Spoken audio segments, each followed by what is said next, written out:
Male reproductive system, नर प्रजनन तंत्र। और नर प्रजनन तंत्र में आज की जो हम टॉपिक स्टार्ट करने जा रहे हैं वो सबसे पहले हम बात करेंगे कि प्रजनन तंत्र में जनन तंत्र, प्रजनन तंत्र, रिप्रोडक्टिव सिस्टम, और उसमें भी खास करके पुरुष का प्रजनन तंत्र।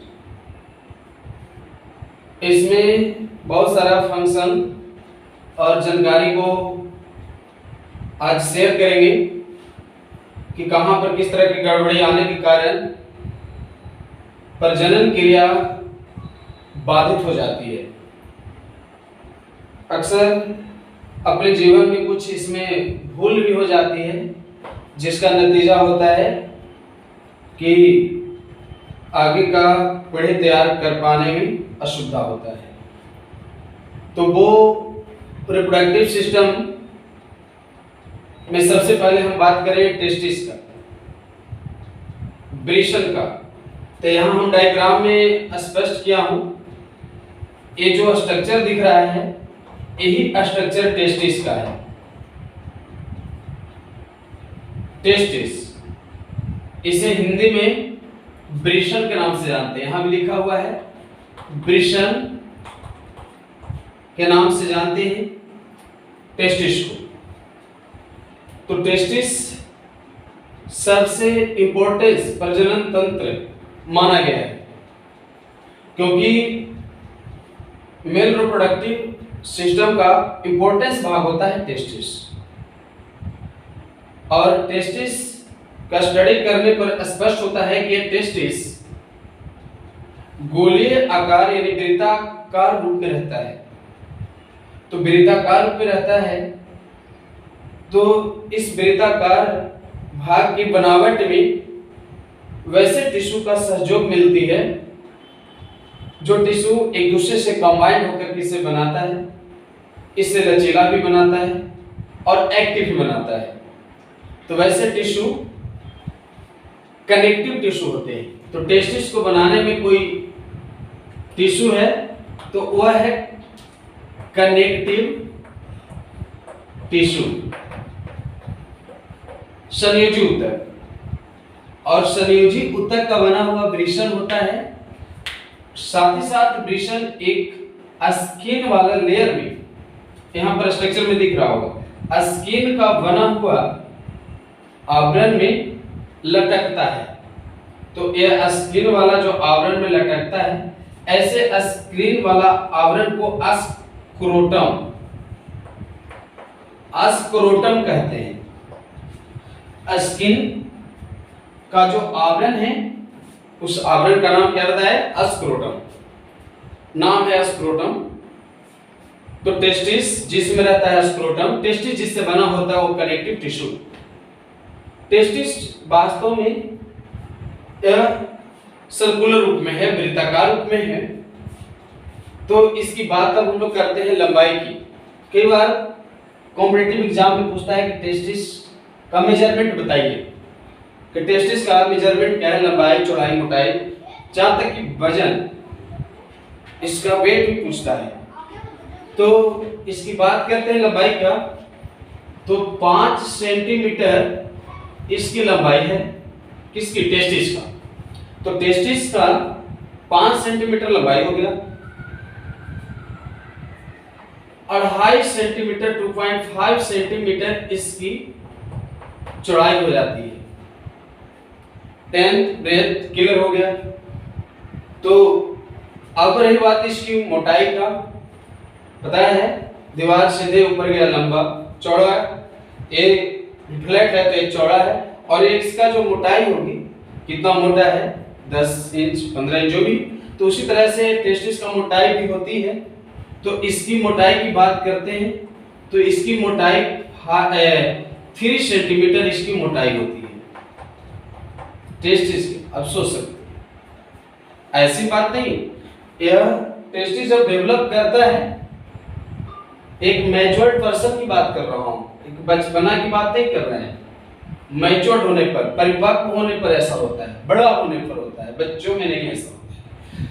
यानी एक मैच्योर्ड पर्सन का है जब से वह प्रजनन के लिए एक्टिव हो जाता है।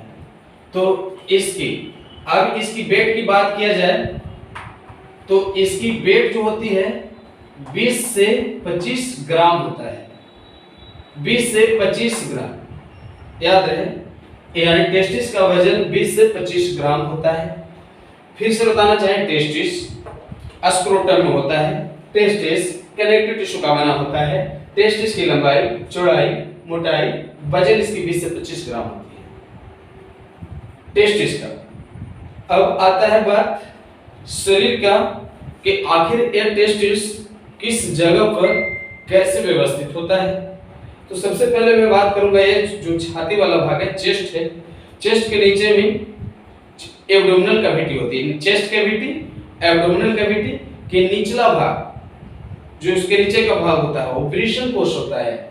और वृषण कोश में मतलब उदर गुहा के निचला भाग जो वृषण कोश होती है, वृषण कोश में टेस्टिस 2 की संख्या में होता है। और टेस्टिस जब 2 की संख्या में होता है वो भी उदर गुहा के नीचे, एब्डोमिनल कैविटी के नीचे होता है, 2 की संख्या में होता है। अब तो जब नीचे होता है तो पता है कि उदर गुहा से ही नीचे लटकता है, तो एब्डोमिनल कैविटी से, तो एब्डोमिनल कैविटी से निचले हिस्सा में जब ये टेस्टिस लटकता है तो नीचे लटकता है एक कैनल द्वारा, जिस कैनल का नाम है इनग्यूनल कैनल। इनग्यूनल कैनल, इनग्यूनल कैनल के द्वारा ये लटकता है। अब जब इनग्यूनल कैनल के द्वारा जब ये लटकता है तो ये पता होना चाहिए कि इनग्यूनल कैनल के द्वारा टेस्टिस उदर गुहा, पेट, इससे मोटा मोटी पेट कहा जाता है, पेट के नीचे इनग्यूनल कैनल से लटकता है। कई बार ऐसा होता है कि आंत जो होता है, आंत सबको ऐसे पता ही रहता है कि आंत इंटेस्टाइन इसे इंग्लिश में कहते हैं।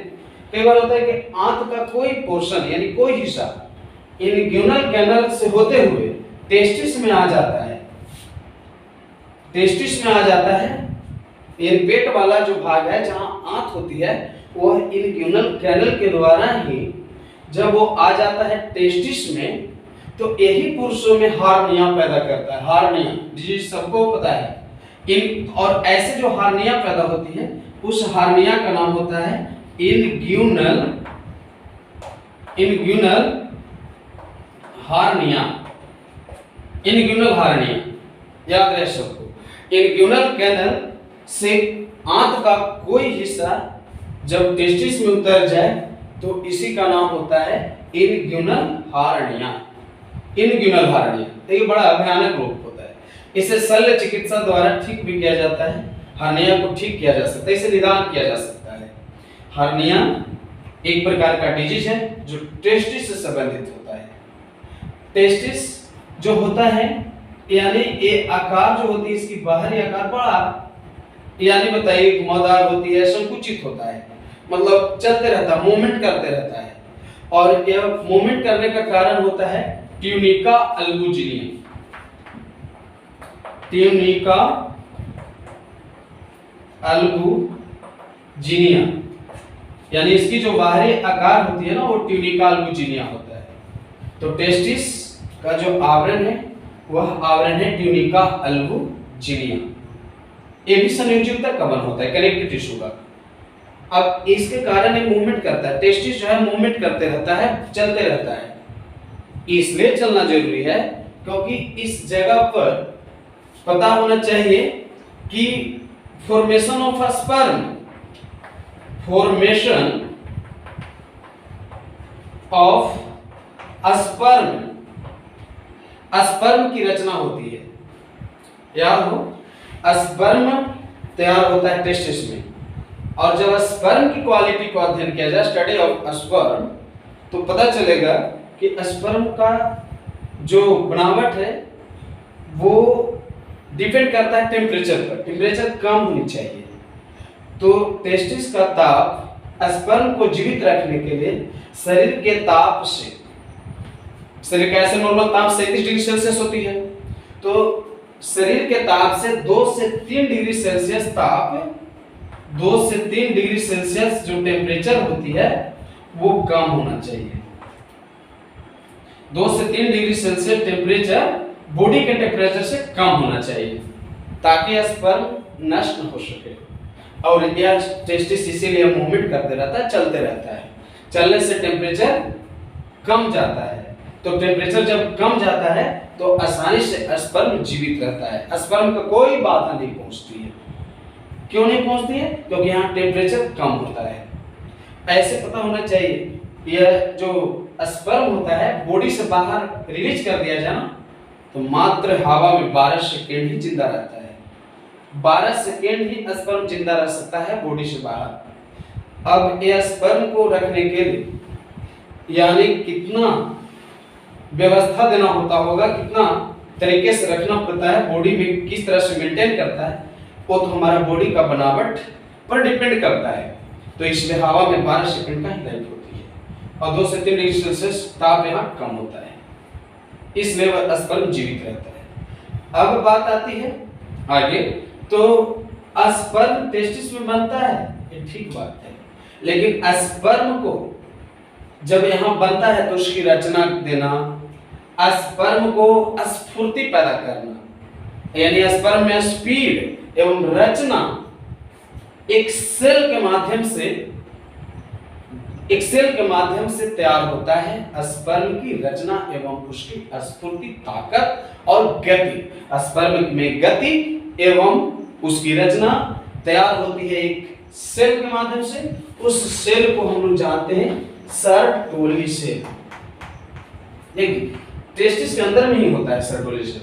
सर्टोली सेल इसके अंदर सेल है, ऐसा सर्टोली इसलिए नाम था क्योंकि जो साइंटिस्ट ने सेल को देखा, जिस साइंटिस्ट ने सेल को स्टडी किया, उस वैज्ञानिक ने अपने नाम पर ऐसे सेल को सर्टोली सेल नाम दिया। बेहतर सा टॉपिक है और खास करके ये हर वर्ग के लोग अपने बॉडी के बारे में जाने, बॉडी का स्ट्रक्चर के बारे में जाने, ये कोई अदर चीज नहीं है। विद्यार्थियों के साथ साथ ऐसे भी फिजिकल मेंटेनेंस रखने वाले व्यक्ति भी इससे जान सकते हैं। ऐसे तमाम तरह का हमारा वीडियो चैनल पर अपलोड की जाती है और हर एक वीडियो को आप देख सके, इसलिए हमारे चैनल को सब्सक्राइब जरूर करें, शेयर करें, बेल आइकन का बटन दबाएं।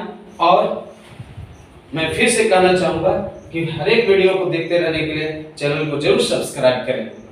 आगे की बात है कि सर्टोली ने जब अपने तरीका से ऐसे सेल को स्टडी किया तो ऐसे सेल स्पर्म को एक्टिव किया, मतलब उसे गति दिया, साथ साथ उसका रचना का निर्माण किया। इतना ही नहीं, हार्मोनल भी प्रॉब्लम आता है पुरुषों में। यही पर मैंने बताता हूं कि और हमारे जो भी इसका शोध करता है बड़ा अच्छा से सजाया है कि इस सर्टोली सेल के बाद लाइडिक सेल भी होता है, लाइडिक सेल। और लाइडिक सेल जो होता है, लाइडिक सेल, इसमें एक लाइडिक सेल होता है, इसी टेस्टिस में लाइडिक सेल भी मिलेगा। और लाइडिक सेल का काम है मेल हार्मोन, और मेल हार्मोन दो होते हैं यहाँ पे, एक एंड्रोजन और एक टेस्टोस्टेरोन। तो टेस्टोस्टेरोन हार्मोन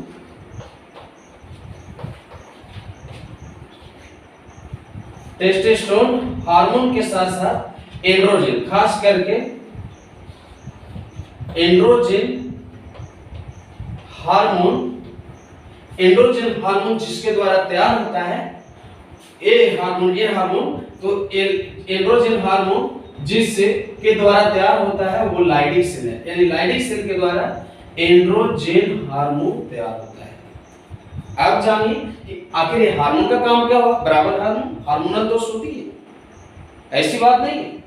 पुरुषों में हार्मोनल दोष होना कि रिप्रोडक्टिव सिस्टम को बाधित होना तय है, सुनिश्चित है। अब ऐसी स्थिति में जिनको एंड्रोजन का दोष रहेगा वो कितनों शादी करते रहना, बाल बच्चे जन्म लेने वाले नहीं। इलाज जरूरी है, जीवन में शादी जरूरी नहीं है कि बाल बच्चे के लिए शादी करते गए। दोस्त तो यहाँ है ना, एंड्रोजन में ना, इसलिए एंड्रोजन हार्मोन को बनना जरूरी है, क्योंकि एंड्रोजन हार्मोन स्पर्म बनने की क्रिया का नियंत्रण करता है, कंट्रोल करता है कि कितना इसका लेवल होनी चाहिए, कितना ना होना चाहिए। जनन के लिए 3 से 4 ml हार्मोन स्पर्म हार्मोन के द्वारा बनना जरूरी है। Per day only one time, 24 घंटा में 3 से 4 ml कम पर भी स्पर्म बनना जरूरी है।